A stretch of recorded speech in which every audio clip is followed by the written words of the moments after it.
Ella tiene alta especialidad en enfermedad de Parkinson y trastornos de movimiento, certificada y recertificada por el Consejo de Neurología, y ha participado como sinodal del examen del Consejo de Neurología. Cuenta con formación en la Universidad del Ejército y Fuerza Aérea, el Instituto Nacional de Neurología y Neurocirugía Manuel Velasco Suárez.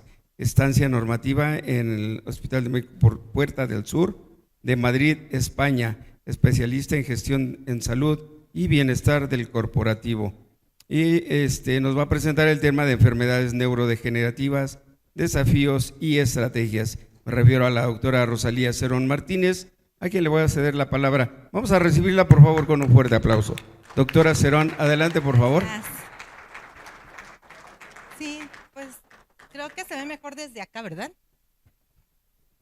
Sí, porque acá no se ven tanto las diapositivas. Pues muchas gracias por la invitación al comité organizador y muchas gracias a todos por este espacio. Espero no aburrirlos mucho, es un tema muy interesante. No tengo ningún conflicto de interés para estar aquí, al contrario, estoy muy honrada de convivir en este día con todos. La que sigue, por favor. Y aquí puedo avanzar, perfecto. Bueno, esta es mi formación académica, como ya escucharon parte de ella, y esas son todas mis escuelas. Vamos a hablar un poquito de una mirada al pasado, conceptos actuales, desafíos, estrategias y las conclusiones. Esta frase es una que viene en uno de mis próximos libros. La memoria es un relato que se reescribe con cada recuerdo, pero la fotografía es su ancla. En la imperfección de nuestra mente, la fotografía nos enseña que un instante capturado puede devolverle a la historia un rostro, un lugar y una verdad inmutable. Todos recordamos esta foto que vemos del Dr. James Parkinson. Han pasado más de 200 años desde que el Dr. James Parkinson describe la enfermedad de Parkinson en 8 personas con temblor y alteraciones en la marcha. En ese momento él la llamó como parálisis agitante. Para ese entonces no se llamaba enfermedad de Parkinson. Tiempo después, el doctor Charcot, padre de la neurología, le puso este nombre a la enfermedad por la descripción tan magistral del doctor James Parkinson hacia la misma. Esta foto es muy importante. En esta foto se ve el parteaguas de la neurología moderna. Ahí podemos ver al doctor Alzheimer, el doctor Niels, el doctor Creutzfeldt-Jakob y algunos otros de los médicos que estaban en el centro en el mismo centro en donde el doctor Alzheimer era jefe del servicio. Todos estos médicos trabajaron en conjunto y con un impulso para mejorar la ciencia en ese momento. Esta es la foto que podemos reconocer como la foto del doctor Alzheimer. El doctor Alzheimer es el que describe la enfermedad de Alzheimer en una persona que se llamaba August Deter. August nació en 1850 en Alemania. Esta mujer tenía en ese entonces alrededor de 50 años y la habían diagnosticado como demencia presenil por la edad en la que se presentaba. El doctor Alzheimer se le hizo raro el diagnóstico porque para ese entonces pues no era común que una persona tan joven, pues ni tampoco en la actualidad, tuviera enfermedad neurodegenerativa, ni mucho menos demencia. Fue muy particular el caso de ella y seguramente muchos ya lo han escuchado, en donde la señora August empezó a tener alteraciones en la personalidad, empezó a tener fallas en la memoria, pero una de las cosas que más llamaba la atención es que ella tenía celotipia. Tenía una vecina y el esposo, que era uno de los miembros ahí de la empresa de ferrocarriles, pues ella estaba insistente que el marido iba y platicaba con la vecina. Entonces eran muy persistentes las ideas, cambios en la personalidad, y pues esto ya nos estaba generando un conflicto. Hasta que la llevan con el doctor Alzheimer. Esta fotografía me gusta mucho porque es de un paper de la historia específica del doctor Alzheimer. Él describe en ese momento pues el caso de la señora August e hizo algunas publicaciones.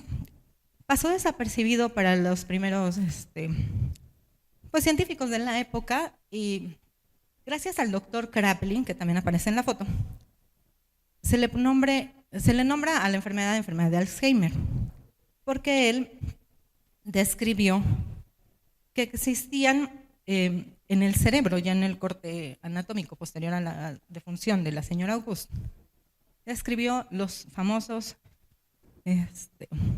las proteínas y las placas seniles, que en ese momento se llamaban. Actualmente, pues ya sabemos que son las proteínas beta-amiloide.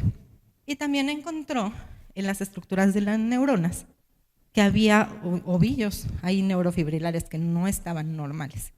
Estos cortes anatómicos son la representación del corte anatómico original que hizo el doctor Alzheimer gracias a la contribución del doctor Niels, que también fue parte de su equipo de colaboradores. Muchos recordamos la tinción de Niels, y gracias a esta tinción pues hemos encontrado muchísimo avance, y por eso esa fotografía es un parteaguas en la neurología. Existen otras enfermedades neurodegenerativas. Todos sabemos, las más frecuentes pues son la enfermedad de Alzheimer, la enfermedad de Parkinson, y de ahí vienen otras. La tercera más frecuente es la demencia por cuerpos de Lewy. La demencia por cuerpos de Lewy es una alteración en la alfa-sinucleína. Y todavía se están peleando al final los expertos en el mundo, que no sabemos si es la demencia por cuerpos de Lewy ya es una enfermedad de Parkinson que ya evolucionó más allá, o es una presentación atípica de la enfermedad, o es una patología diferente. Sabemos que Robbie Williams cursó con una enfermedad neurodegenerativa, y que algunos otros de los que están ahí en las fotografías pues son personajes que han contribuido también en la descripción de enfermedades neurodegenerativas. La demencia frontotemporal con el doctor Pick, y la demencia generada por enfermedad de Creutzfeldt-Jakob, que también ahí les puse una fotografía. Las fotografías son importantes porque nos plasman un estado justo en el tiempo y nos pueden hacer evocar esos recuerdos. Alrededor de 65 millones de personas actualmente son las que padecen deterioros cognitivos, y más o menos 47 millones de personas tienen deterioro cognitivo mayor o demencia. Se proyecta que aproximadamente dentro de 30 años, que es más o menos cuando nosotros tengamos un aproximado de, en mi generación, unos 70 y tantos, y en otras generaciones, pues ahí estamos ya en el riesgo de tener algún tipo de deterioro cognitivo. 70% de los casos de estos deterioros cognitivos son atribuibles a enfermedad de Alzheimer, y el 15% a las otras demencias. La enfermedad vascular, que ahorita el viernes es el día de la enfermedad cerebrovascular, pues no se nos debe de olvidar. Más de 10 millones de personas viven con la enfermedad de Parkinson, y es la segunda enfermedad neurodegenerativa más común. Aproximadamente en el 2050, esta proyección se ha estimado que se puede duplicar o incluso triplicar el número. Sabemos que pasó algo de manera reciente, que fue la pandemia, y a nosotros nos dejó una enseñanza bastante particular, porque después de que teníamos casos con COVID, pues o incluso postvacunales, teníamos casos de enfermedad neurodegenerativa de comportamiento atípico. Entonces se cree que sí hubo un riesgo mayor asociado a pues, la reciente pandemia. La enfermedad de Parkinson es una enfermedad devastadora, que tanto tiene síntomas motores como no motores, pero también impacta la calidad de vida y el entorno inmediato de la persona que la padece. Tenemos muchísimos desafíos en torno a las enfermedades neurodegenerativas. Existen muchas, las que ya mencionamos, existe otra que es la enfermedad de neuronas motoras. Hay otras que la mayor prevalencia es en personas jóvenes, como la esclerosis múltiple, la neuromielitis óptica, la ataxia, la enfermedad de Huntington y las enfermedades raras. Pero las más comunes y con las que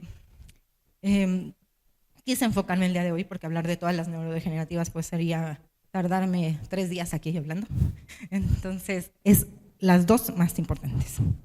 Pero las otras no son menos importantes. Entonces, el mensaje es el siguiente. Existe un impacto tanto en salud como en todo el entorno en una persona que padece una enfermedad neurodegenerativa. Las personas que tenemos a alguien cercano de nosotros o incluso a alguien que apreciamos mucho o algún paciente que es muy querido por nosotros, pues nos va a impactar mucho más el tema estadístico. Hablamos de 65 millones de personas, pero realmente quien me importa es mi papá, que tuvo una demencia por cuerpos de Lewy. Es desafíos, y uno de ellos es la cuestión económica. El impacto costoeconómico de enfrentar una enfermedad neurodegenerativa o cualquier enfermedad crónica es devastador. Las enfermedades inmunológicas son las consideradas más caras.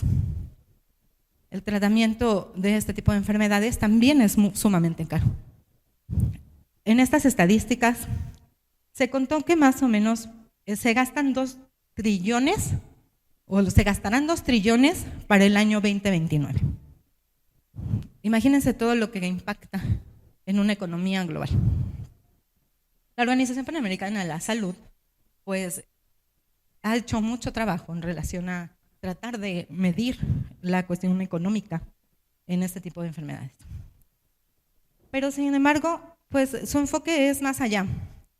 Nos está diciendo que a pesar de las pérdidas devastadoras, pues la inversión y la prevención en investigación y estas estrategias son claves para pues tener la sostenibilidad en este tipo de enfermedades. Este artículo es muy importante, es bastante interesante porque analiza el riesgo que tienen las poblaciones más vulnerables. Habla de población latina, habla de población que tiene un impacto, porque aparte de que ellos se convierten en pacientes, la familia se va a convertir en cuidadores. Les dejo por aquí las referencias, si alguien lo quiere consultar de manera directa, me lo puede pedir al final. Este es otro análisis sobre la cuestión costo-económica de las enfermedades neurodegenerativas. Y nos invita a hacer un análisis global. Aquí participaron varios países, entre ellos Reino Unido, parte de Estados Unidos, Canadá, y algunos China, Japón. Y es bastante interesante porque son un país ya con un desarrollo pues bastante importante, con estrategias de salud pues también en nivel diferente a tal vez los países en vías de desarrollo. Y aún así, el impacto que genera esta condición neurodegenerativa es muy importante. Estas son las cifras que ellos reportaron. Este análisis más o menos es lo que gasta un paciente por mes. El número de pacientes que representa en dólares, por ejemplo, ahí en la economía de Estados Unidos, y en Reino Unido en libras. Si lo contamos y lo tratamos de traspolar a nuestro entorno y nuestra moneda, pues costo económicamente para cualquier familia es devastador y para cualquier sistema de salud. Esos son nuestros desafíos. La enfermedad de Alzheimer es una de las más debilitantes y progresivas. Y aparte de eso, las personas que van avanzando y van evolucionando en la enfermedad, pues van requiriendo mucho más gastos, tanto de los cuidados diarios como de aquel impacto que genera el no poder trabajar. Y el cuidador es uno de los que queda, o el cuidador primario es el que queda con mucho más afectación, incluso con afectación en su salud directa.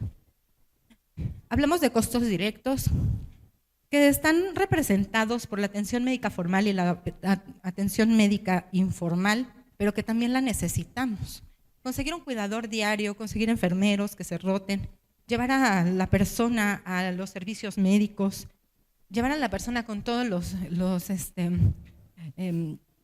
servicios de rehabilitación, los servicios de nutrición y aparte todos los controles que requiere, son lo que representan los costos directos. Los costos indirectos también pues, van a impactar en la reducción de la productividad. Una persona que sale de la vida laboral en etapas, por ejemplo, a los 50, 60 años, en donde está pues, en una muy buena etapa para trabajar y está tal vez en un cargo muy importante en su área. Ay, muchas gracias. Pues va a generar un desgaste en la sociedad. Desde no solamente el que no pueda ir, sino lo que representa el volver a formar un recurso humano como esa persona, con esa experiencia. Un médico con 40 años de experiencia, pues van a esperar a otro médico que apenas se vaya formando y esa experiencia que adquirió el otro doctor, pues también son costos representativos.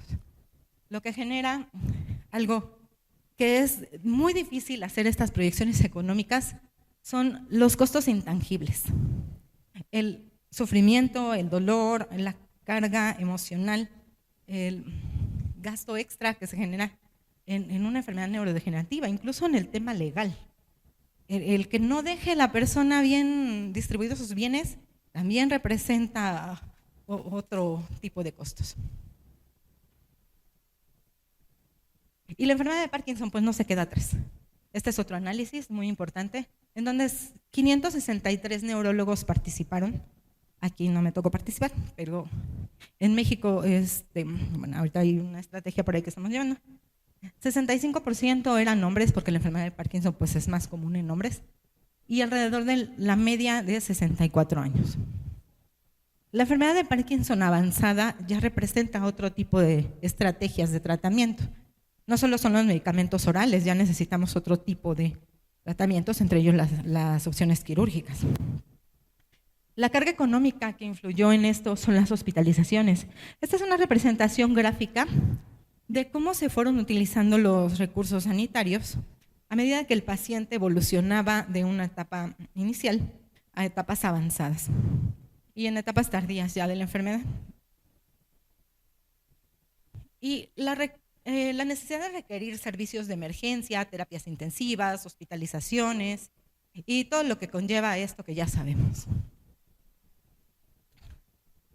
Este pintor es muy interesante. Él padecía enfermedad de Alzheimer y se propuso realizar día a día un autorretrato. Estas pinturas me gustan mucho porque representa cómo se va perdiendo la genialidad en una enfermedad neurodegenerativa como la enfermedad de Alzheimer. Él se propuso que cada cierto tiempo se iba a representar e iba a hacer un dibujo de sí mismo. Y podemos ver en las etapas finales de la enfermedad,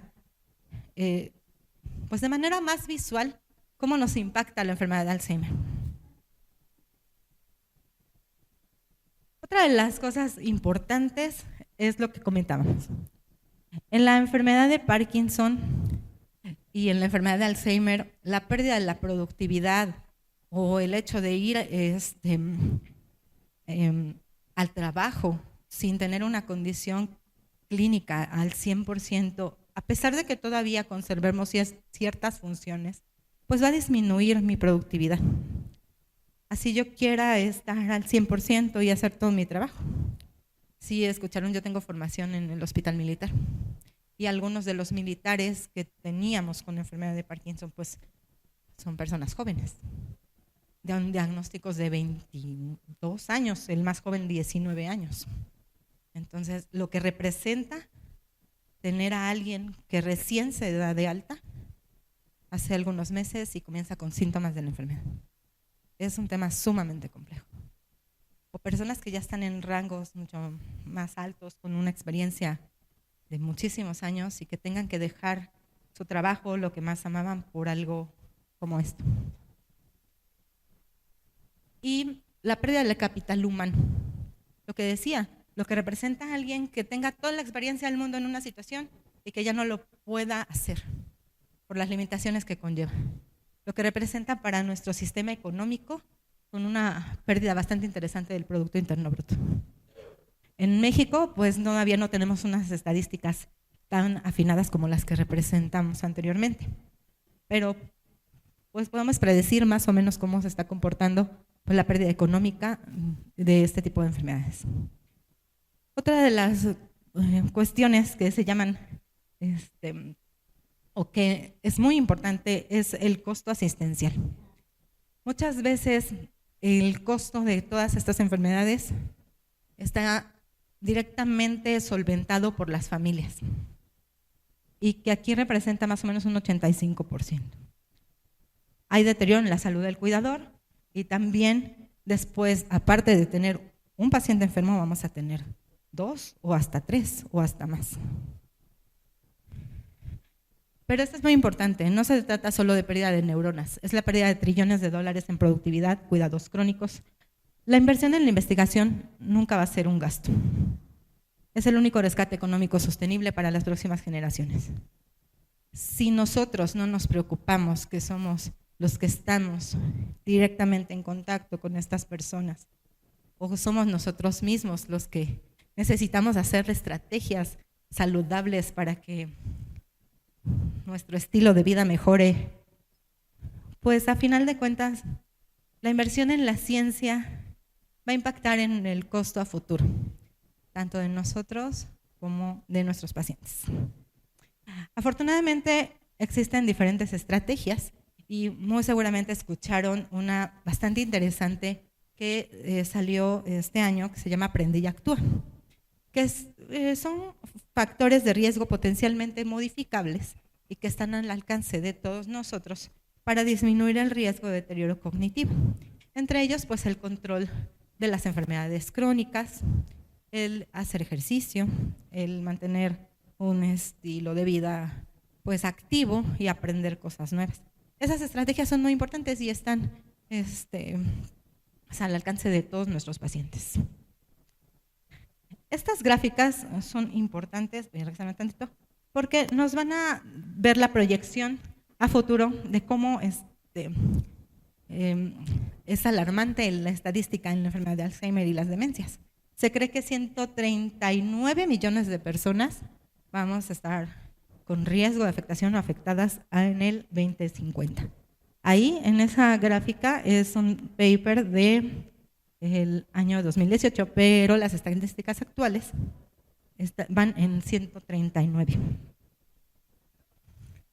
Sabemos que al avance de la edad pues hay ciertos cambios también en nuestro cerebro y la barrera hematoencefálica pues nos genera cierta protección. Pero factores proinflamatorios, resistencia a la insulina y cambios vasculares pues nos van a impactar de manera directa en el cerebro.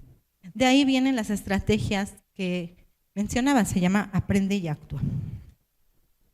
La enfermedad de Alzheimer, pues todos sabemos que es una enfermedad que tiene pues etapa preclínica, etapa clínica, es donde yo ya tengo cambios en la memoria, alteraciones en la personalidad, fallas en la memoria reciente de manera importante y déficits que se van notando muchas veces en el día a día, pero muchas veces no. Habemos personas que somos muy inteligentes y que incluso podemos ir a valoración y de entrada pues no nos percatamos del déficit. Entonces es muy importante hacer un abordaje clínico completo.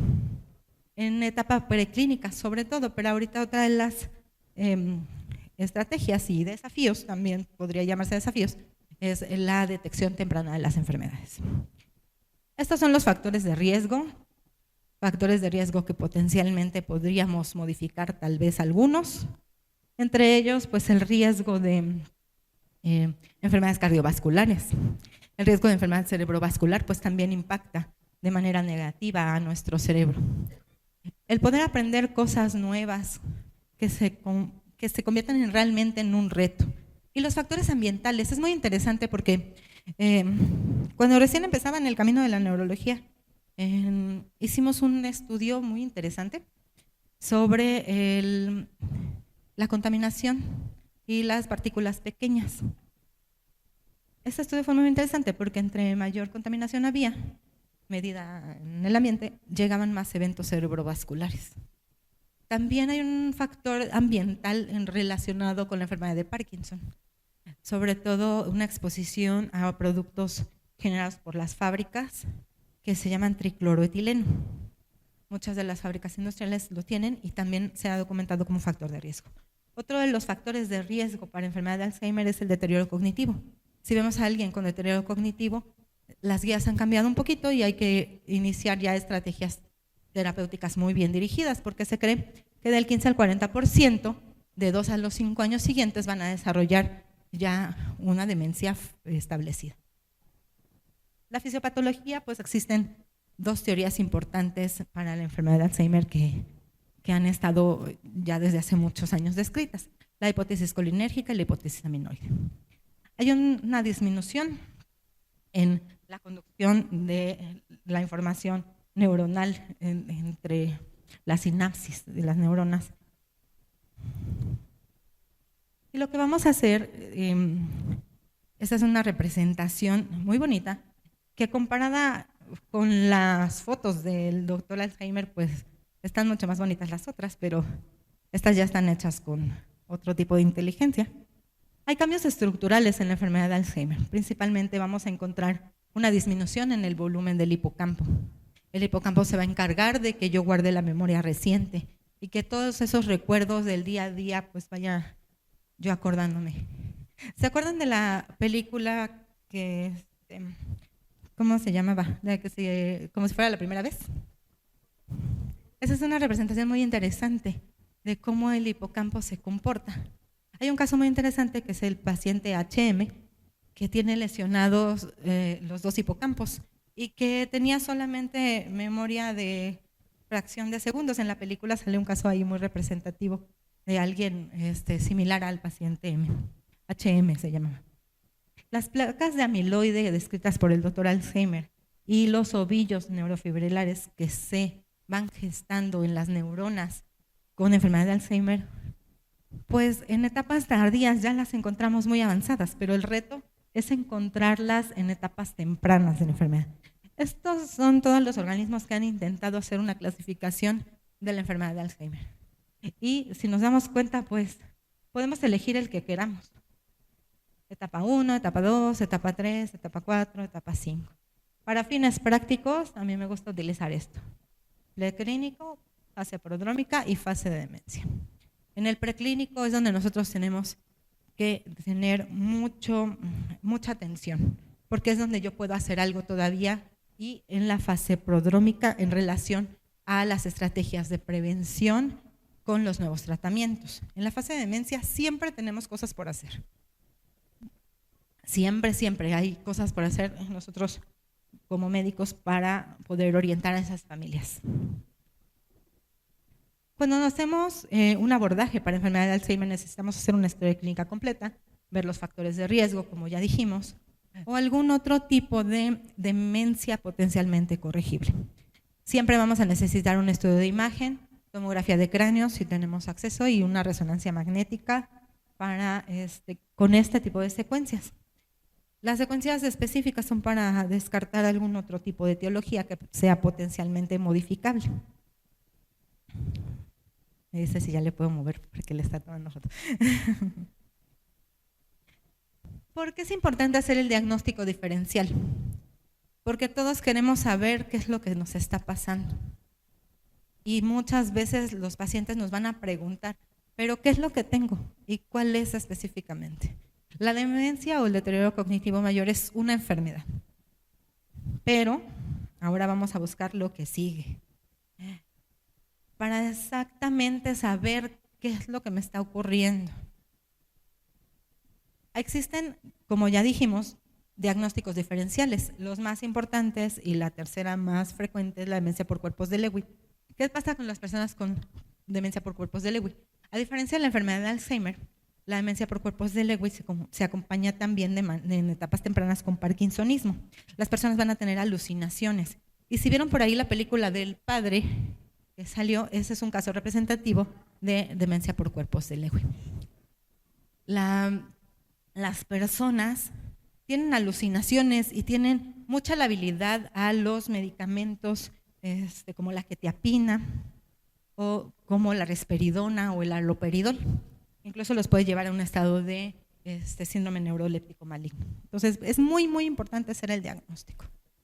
Y la enfermedad de Parkinson pues tiene un deterioro cognitivo, pero ya en etapas mucho más tardías de la enfermedad. Esta representación es más o menos similar a lo que les mostraba anteriormente, de cómo se va disminuyendo el volumen en la enfermedad de Alzheimer en diferentes áreas, específicamente en el hipocampo, temporales y parietales. Y esta diapositiva a mí me gusta mucho, porque todos sabemos que existe la enfermedad de Alzheimer, existe la enfermedad de Parkinson, existe la enfermedad de Pick, y que cada una de estas tiene una proteína normal que está alterada y que mutó en algún momento y que ese es el problema. Pero a partir de algunos años para acá, pues hemos encontrado que los pacientes con enfermedad de Alzheimer pues pueden tener incluso restos de alfa-sinucleína, que podría estar presente, pues, como sabemos, en la enfermedad de Parkinson. Y entonces estamos ya en la era de las proteinopatías, porque existen pacientes que no les gusta leer el libro y que les gusta presentarse con otras condiciones clínicas que pueden comportarse de esa manera, como un overlap, que ya se parece a Parkinson, que ya se parece a Alzheimer y que ya se parece a demencia por cuerpos de Lewy o parálisis supranuclear progresiva. Esto es lo que lo hace mucho más complejo. Pero para eso pues nos vamos a ayudar de otro tipo de estrategias. La enfermedad de Parkinson, pues ya sabemos que fue descrita por el doctor James Parkinson, pero tiempo después fue cuando se hicieron los cortes anatómicos para ver qué es lo que estaba alterado. Y esta alteración en la sustancia negra se dio gracias a que en la epidemia de la influenza española en el año de 1917 y 18, si recuerdan, después de esto hubo casos de encefalitis letárgica y que empezaron a tener parkinsonismo y se quedaban dormidos. La referencia de Robbie Williams es que también hizo una película que se llama Despertares, basada en un libro que se llama Despertares, de un escritor que se llama Oliver Sacks. Seguramente por ahí lo han escuchado y que fue acreedora del Oscar. Esa película es una exposición magistral de los efectos adversos generados por el mal uso de la levodopa. La levodopa es un medicamento que es el gold estándar, pero el mal uso de esta pues genera efectos bastante complejos. Después de esa epidemia de influenza española, en que los pacientes tuvieron encefalitis letárgica, y encontraron que había esa degeneración en los pacientes también con encefalitis letárgica. Y fue por eso que pudieron entender los mecanismos de la enfermedad de Parkinson. Las pandemias en el mundo son devastadoras. Y si les tocó estar en la zona del frente, pues podría evocar algunos recuerdos bastante desagradables. Lo que nos enseñó esta pandemia de influenza española son los mecanismos en ese entonces. Lo que nos enseñó esta es que también los mecanismos eran muy similares a lo que pasa en la enfermedad de Parkinson y en la enfermedad de Alzheimer.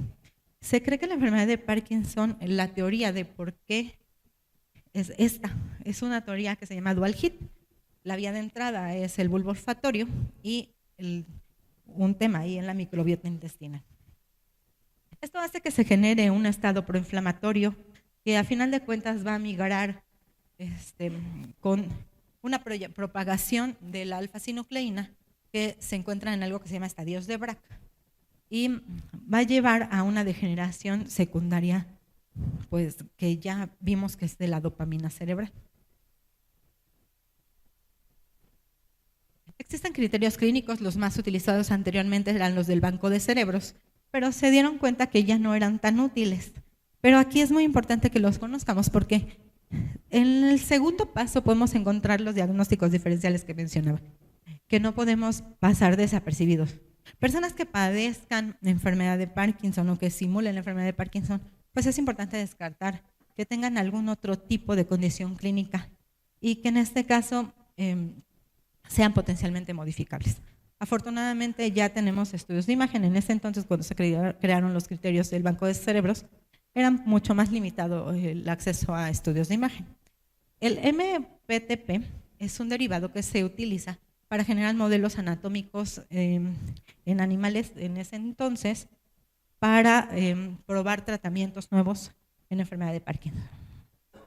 Y los criterios actuales son los de la 10. La Sociedad de Movimientos Anormales nos dictó desde hace algunos años estos criterios que son bastante interesantes, porque es bien difícil diagnosticar la enfermedad de Parkinson. Es más fácil decirle a una persona que tiene Parkinson a decirle que no tiene Parkinson. Es muy, muy complejo porque podemos ver al paciente con datos clínicos de enfermedad de Parkinson, o podemos tener incluso un paciente con datos de temblor esencial, pero con un dato clínico ya diferente, y hacerle un estudio de medicina nuclear y confirmar enfermedad de Parkinson. Hicimos un estudio en el 2020 porque estábamos en la pandemia y se nos estaba dificultando un poquito el tema del consumo del DAD scan. Entonces aprovechamos y pudimos llevar a algunos pacientes con criterios clínicos de Parkinson, y a la hora de medir con DAD-SCAN, que es un radiotrasador muy novedoso, pues no encontramos afectación en la dopamina. Entonces había parkinsonismos incluso de origen funcional. Y otra de las cosas, lo que hace un experto es hacer 100 veces un procedimiento, ¿no? Tengo entendido, corríjanme si alguien sabe algún dato diferente. ¿Qué hace un experto? Pues alguien que haya evaluado a muchas personas. Y los criterios nos ayudan a que, aunque no seamos tan expertos, podamos tener una certeza diagnóstica muy similar a un experto. Esto es lo importante de este artículo. Y encontraron que la diferencia entre alguien que ya había visto muchos pacientes y alguien que no había visto tantos pacientes es que aquella persona que no había visto tantos pacientes no van a identificar de manera correcta los parkinsonismos atípicos, que también es importante porque los tratamientos son diferentes. Esta es una prueba muy importante. Me voy a regresar un poco. Ahí está. ¿Cómo hacemos nosotros para afinar el diagnóstico? Pues después de utilizar los criterios del banco de cerebros, que vemos que nuestro paciente no tiene banderas rojas o que por lo menos tiene alguna bandera roja con otros criterios apoyados, y tenemos todavía duda o vamos a llevar al paciente a protocolos, hacemos un test de levodopa o test de apomorfina. En este estudio hicieron un análisis de cuál era la cantidad de levodopa que deberían de utilizar. En estos pacientes, pues, dieron la efectividad dependiendo también de la respuesta que tienen del UPDRS, que es la escala que utilizamos nosotros para la valoración clínica. Dijeron que si el paciente tenía una mejoría de más allá de 23% en el UPDRS, la prueba se consideraba positiva. Esta nos sirve tanto para los protocolos quirúrgicos como para afinar el diagnóstico cuando tenemos mucha duda. Les traía un video de una prueba de levodopa, pero no pudimos correrlo. Pero ¿qué hacemos nosotros? Administramos levodopa y hacemos escalas previas a, y después de 1 hora se vuelve a evaluar el paciente y ahí es donde se observa la mejoría. ¿Qué es lo que pasa con la enfermedad de Parkinson y el riesgo? Sabemos que la enfermedad de Parkinson, cuando da los síntomas motores, es porque ya tenemos muchos años antes con la enfermedad. Pueden ser 10 años, pueden ser 5 años o incluso se han registrado hasta 20. Ese es el riesgo relativo de alteraciones neuropsiquiátricas de la enfermedad de Parkinson a 5 años antes de empezar con una evaluación o con unas manifestaciones motoras. Es muy importante. Los trastornos del sueño REM, que son muy frecuentes en la enfermedad de Parkinson, la persona llega y se va a dormir y actúa los sueños y empieza y de pronto se levanta y se sale. Esto es muy peligroso y a veces no preguntamos si lo están teniendo la calidad de sueño.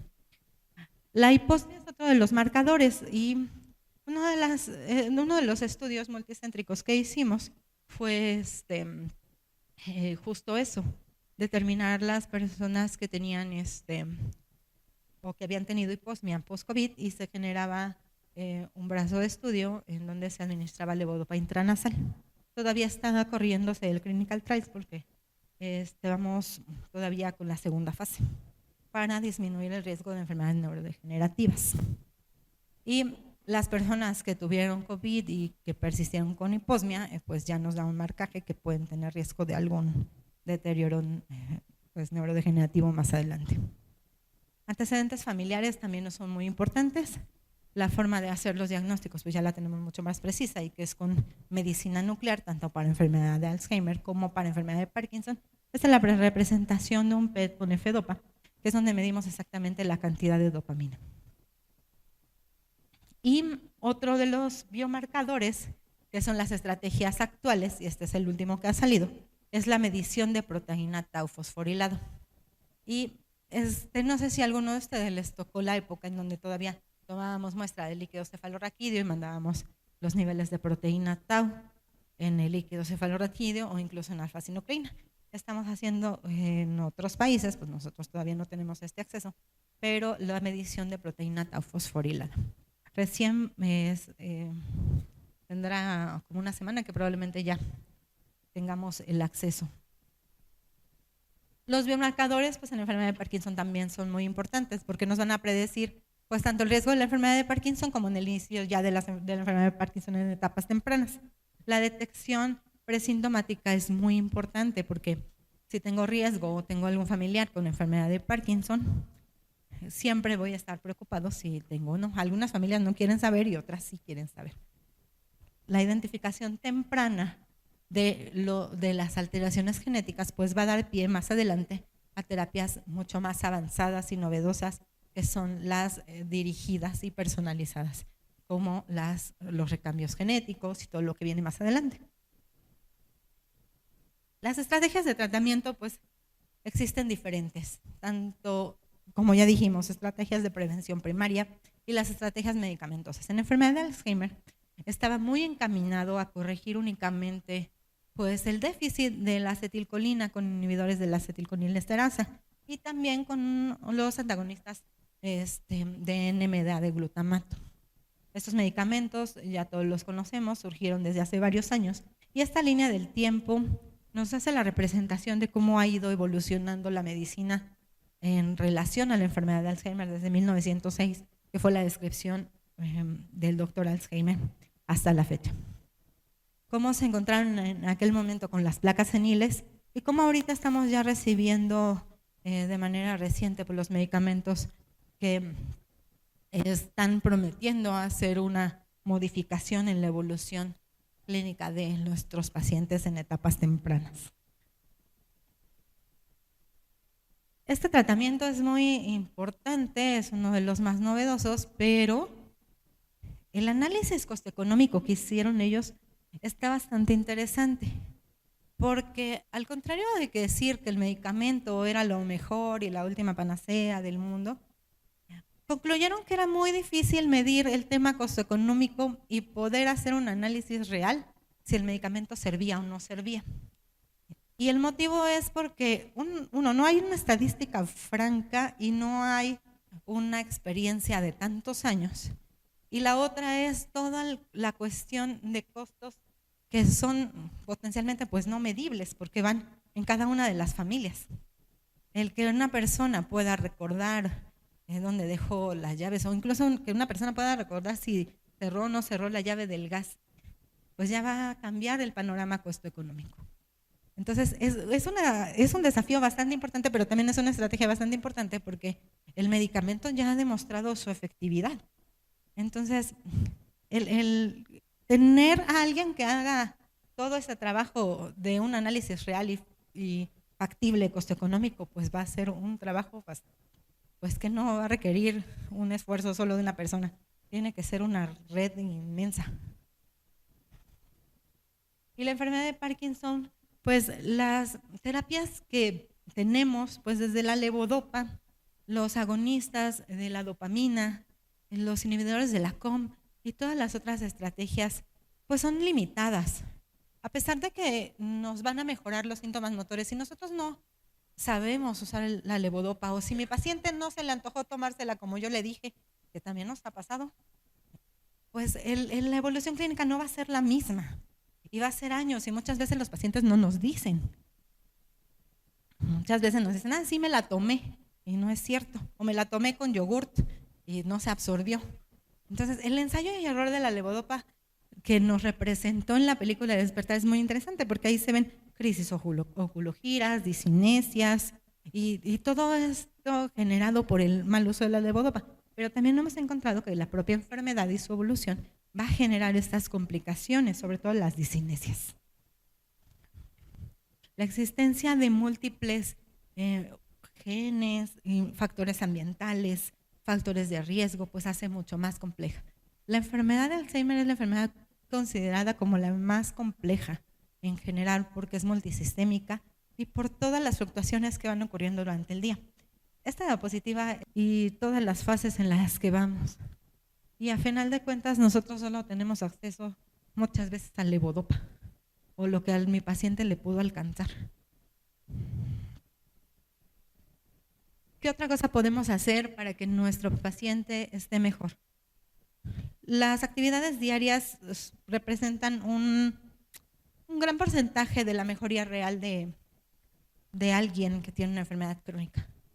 El convencer y el educar a esos pacientes y a esas familias es el reto más importante que llevamos nosotros los médicos, porque muchas veces nosotros damos las recomendaciones, pero mi paciente no lo hace, o no lo quiere hacer, o no le dio la gana, o no tiene en dónde hacerlo, porque también ese es otro tema. Este estudio es es un multicéntrico que va a representar los beneficios de una alternativa de ejercicio que involucra tanto la cuestión motora como la cuestión cognitiva, que es el tai chi. Las artes marciales, la natación, la bicicleta, cualquier tipo de ejercicio es muy bueno, pero el mejor ejercicio pues es el que se hace.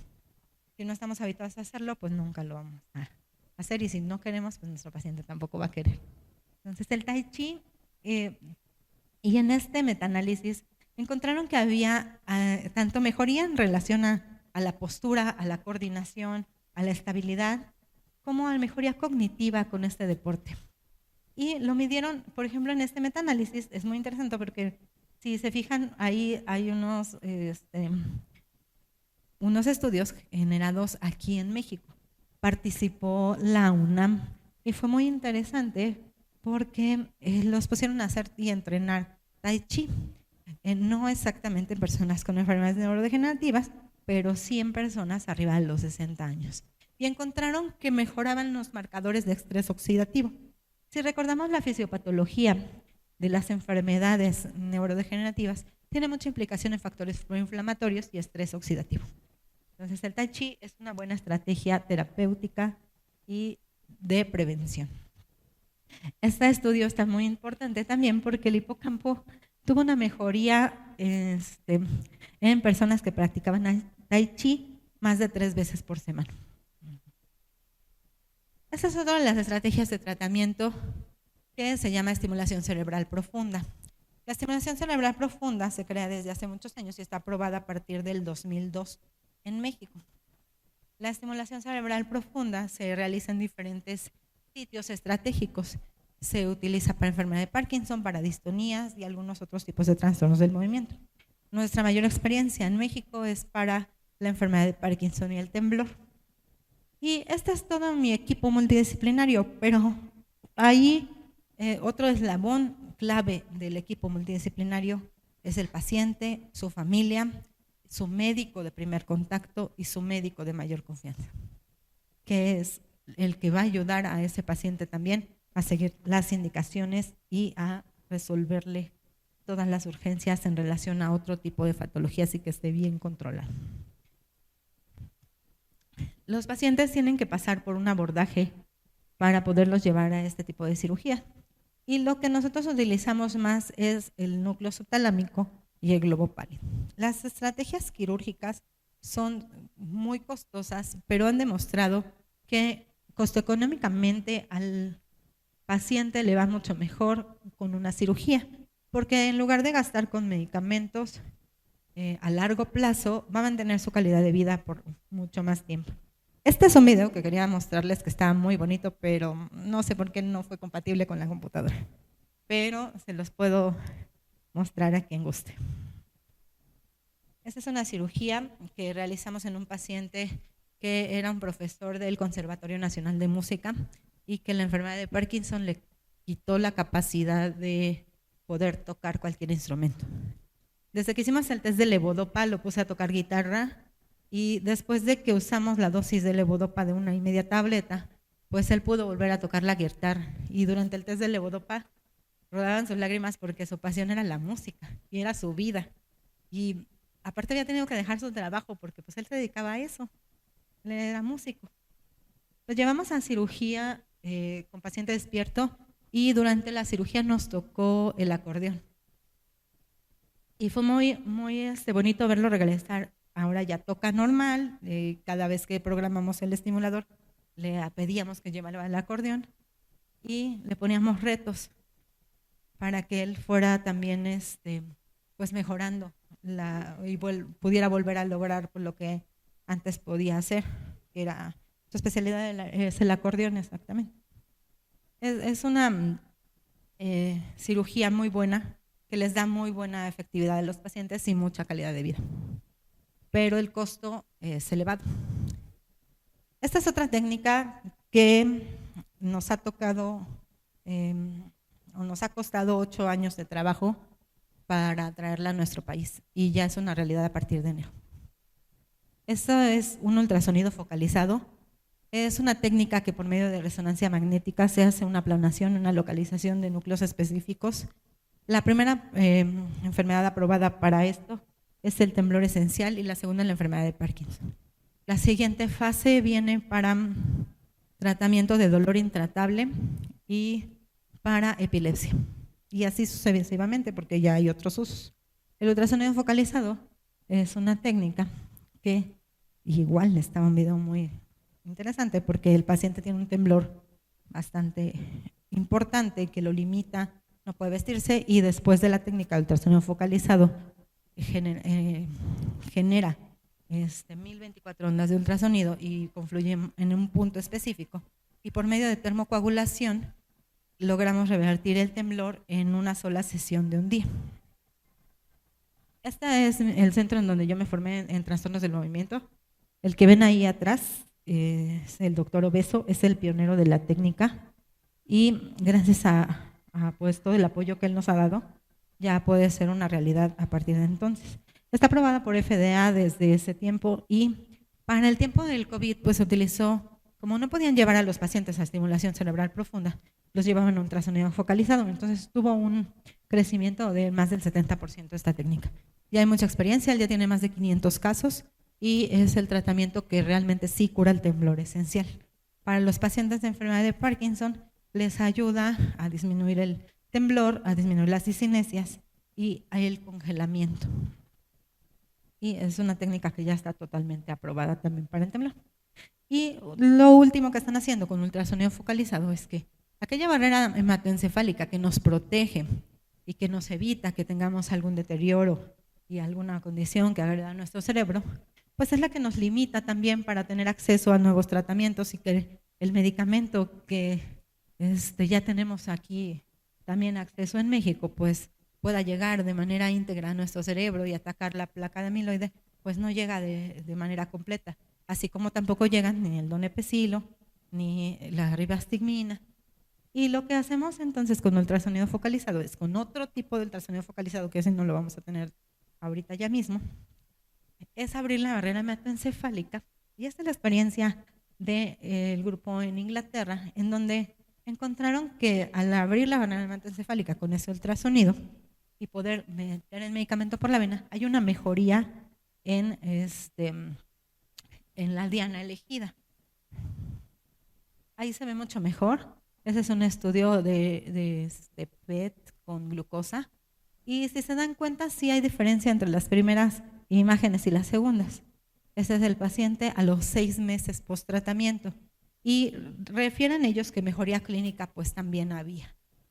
Son 3 casos, realmente no son muchos. En otros centros están haciendo todavía la serie de casos, pero no nos han dejado ver cómo van en los demás centros. Pero este es el centro que ya puso en evidencia su trabajo. Salió apenas el año pasado el artículo. Y pues los cambios generados en la mejoría en relación y medidos con estudio con F-Dopa. ¿Qué viene a futuro? Pues existen diferentes estrategias. Ya hemos encontrado el por qué o tenemos mucha idea de cómo se van gestando las enfermedades neurodegenerativas, pero no hemos encontrado exactamente en qué momento empieza toda esa cascada preinflamatoria. Y esa es una de las dificultades que se ha tenido y lo que han tratado de hacer todos los grupos de científicos, pues encontrar el por qué a unos sí se les detona toda esa cascada y a otras personas no. Existen diferentes ya teorías y esta diapositiva representa todas las teorías actuales de por qué nos da enfermedad de Alzheimer, desde la disfunción mitocondrial hasta los factores proinflamatorios y que hacen que de manera secundaria los astrocitos se que empiecen a equivocar y empiecen a mutar, hasta todos los puntos específicos y todas las estrategias diseñadas para los mejores tratamientos actuales para corregir la enfermedad. Y esta es una representación de cómo nanopartículas y cómo los avances en tecnología nos van a ayudar a controlar este tipo de enfermedades. Están haciendo nanopartículas de medicamentos para poder ayudar a que vaya pues más hacia el cerebro y hacia la placa y de manera más directa y pueda realmente generar una mejoría. Estamos todavía en modelos de ratones, pero pues esto es lo que viene a futuro.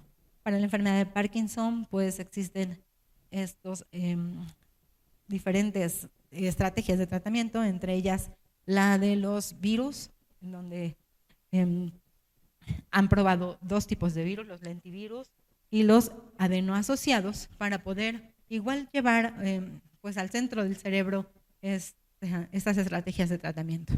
Me tocó estar en el centro de investigación ahí en Madrid y tenían todavía esto en etapa muy temprana de fase 1. Ya ahorita van un poquito más encaminados, pero aún así pues no logramos todavía tener el acceso a este tipo de terapias. Esto es lo que viene a futuro. Las estrategias futuras son importantes. Y están haciendo pues una especie de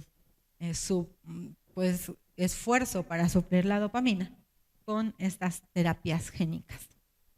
Pero ¿qué es lo que pasa y qué es la dificultad que tenemos con la terapia génica? Que todas estas estrategias de tratamiento pues no las tenemos a la mano, y no las tenemos nosotros, y no las tenemos para nuestros pacientes, ni para nuestra familia, ni para nada. Esta es otra frase que igual les quise compartir. Hemos mapeado el genoma humano, hemos conquistado el espacio. Ahora es momento de enfrentar el reto más profundo, desentrañar y proteger la última frontera de la medicina, nuestro cerebro. Nuestro cerebro es todo lo que somos, lo que pensamos, lo que hacemos, y es lo que realmente yo soy y lo que voy a proyectar hacia los demás. Si no cuido mi cerebro, pues puede que no me salve de una enfermedad neurodegenerativa, ¿verdad? Pero todas las estrategias que hacemos día a día son importantes. La ciencia pues nos ha dado la llave, la voluntad es colectiva y la puerta puede poner fin a la neurodegeneración. Esas son las dos estrategias en las cuales estamos nosotros participando. Es el HPD. El HPD es un estudio que se está realizando para ver el comportamiento genético de la enfermedad de Parkinson en nuestra población. Se llama MEXPD. Y también existe el REMEPAR, que es el Registro Mexicano de Parkinson. Ahí están los números de contacto. Lo que hacemos ahí con el HPD es rastrear todo el modelo genético que tenemos, porque en un futuro pues nos van a alcanzar ese tipo de terapias y tenemos que estar listos para eso. Y en el otro lado, en el otro QR, es un análisis costo-económicos que estamos llevando también sobre el comportamiento y el impacto que genera la enfermedad de Parkinson en las familias mexicanas. Los dos son importantes, los dos suman. Si se los pueden compartir a sus pacientes, sería muy buen apoyo con nosotros.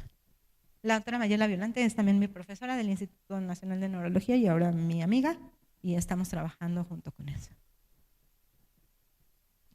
Esta frase es de Oliver Sacks y también es muy bonita. Vivir en el día a día es insuficiente. Todos necesitamos trascender y necesitamos encontrar comprensión, explicación y un motivo para vivir.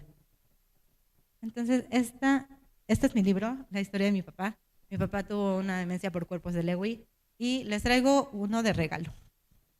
Entonces, ahorita lo voy a dejar con el comité organizador para que me digan cómo se los vamos a regalar. Es un libro que ayuda a las personas y a las familias con enfermedad de Parkinson y Alzheimer. Y después sigue la bitácora diaria para ellos. Y aquí están mis redes sociales. Si gustan tomar mi QR, mi teléfono personal, el número de contacto personal es el de hasta abajo y mis redes sociales también. Espero que les haya gustado. Muchas gracias. Un aplauso. Tenemos tiempo para una pregunta. Si no hay preguntas.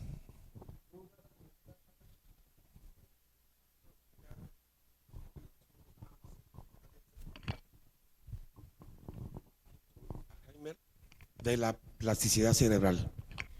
Es un tema muy importante. La plasticidad cerebral está totalmente demostrado que sirve, pero hay que echar a andar todas estas estrategias.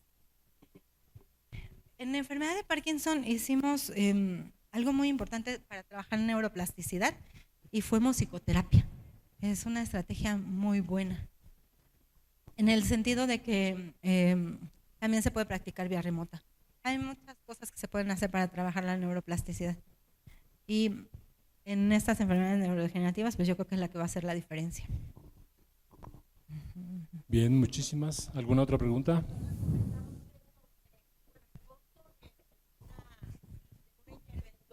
De una intervención quirúrgica, bueno, a lo mejor no nos pueda comentar cuánto cuesta eso, pero lo que sí quisiera saber, qué criterios toman para qué pacientes sí van a ser sometidos a esas cirugías y quiénes no. Ahí comentaba del paciente del acordeón, todo eso tal vez era algo semejante.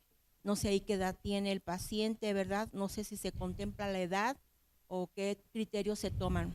Estrictamente no es una limitante la edad, pero se sabe que a partir de los 75 años hacia arriba el factor de riesgo es muy importante en relación a sangrados. Sí existen criterios clínicos específicos, personas que tengan diagnóstico de enfermedad de Parkinson, personas que tengan, por ejemplo, una buena red de apoyo familiar, también eso es importante, personas que tengan más de 5 años de la enfermedad.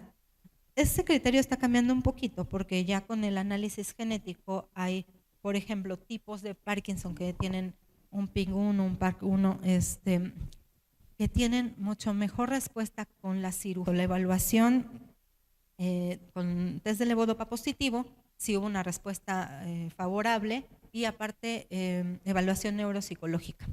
Esa es otra cuestión muy importante porque la cirugía aquí en México todavía se hace con paciente despierto. Con los nuevos dispositivos probablemente más adelante vamos a poder hacer el match hacia paciente dormido, pero tienen que estar la persona 12 horas o las horas que nos llevemos. Con mi grupo quirúrgico ya son menos horas. Yo lo que hago durante la cirugía es microregistro y la evaluación clínica. Y ya hemos logrado hacer mucho menos horas, pero aún así son como 8 horas que el paciente tiene que estar cooperando con la evaluación clínica. Entonces tiene que estar bien íntegro cognitivamente. El costo aproximado, bueno, para vía institucional puede costar hasta 1 millón. Hay algunas instituciones que lo tienen. Y para medios privados sí varía mucho, porque depende de los electrodos que se elijan. Pero más o menos el fluctuante es 600, 800 mil. Tienen acceso a las aseguradoras y ya todo este tema. Ahora, para el ultrasonido focalizado, el Grupo Ángeles es el único que lo va a tener en este momento y está todavía viéndose el costo. Una última pregunta. ¿Qué tan útil es el uso del LSD para manejar el Parkinson? La marihuana, el aceite de la marihuana. No está demostrado que realmente tenga una utilidad y el riesgo es que todavía las moléculas no están, el CBD, todavía no están tan finas, tan reguladas. Y ya es complicado a veces el poder dar La verdad es que nosotros no lo usamos. No lo usamos y ahí sí voy a caer en un conflicto de intereses porque acuérdense que yo presenté ahí un tema de que era de Sedena. Entonces no es algo recomendable, no está en guías clínicas y pone en riesgo al paciente en deterioro cognitivo. Lo que sí es muy recomendado son todo lo que ya dijimos y la verdad es que llevar a un paciente a cirugía, a pesar de que se represente que el costo es elevado, está ya bien analizado que les va mucho mejor, muchísimo mejor a largo plazo, conservan estabilidad hasta más de 10 años y el dispositivo dura más de 30, ya los nuevos. Lo que se cambia es la pila nada más. Bien, doctora. ¿Algo más? Creo que ya no hay preguntas. Un aplauso, por favor. Muchas gracias. De parte del Sistemet, Gracias. se le entrega un reconocimiento por su conferencia magistral Gracias. y generó bastante interés en esta ponencia tan interesante que estas enfermedades neurodegenerativas pues siguen siendo unas enfermedades impredecibles, que siempre el diagnóstico oportuno y el tratamiento a tiempo mejora el pronóstico del paciente. Muchísimas gracias. Muchísimas gracias, le agradecemos su participación. Gracias. ¿Tienen mi QR? Por favor, pónganme un like en mis redes sociales. Estoy en TikTok, Instagram y Facebook. Gracias. La foto. Gracias.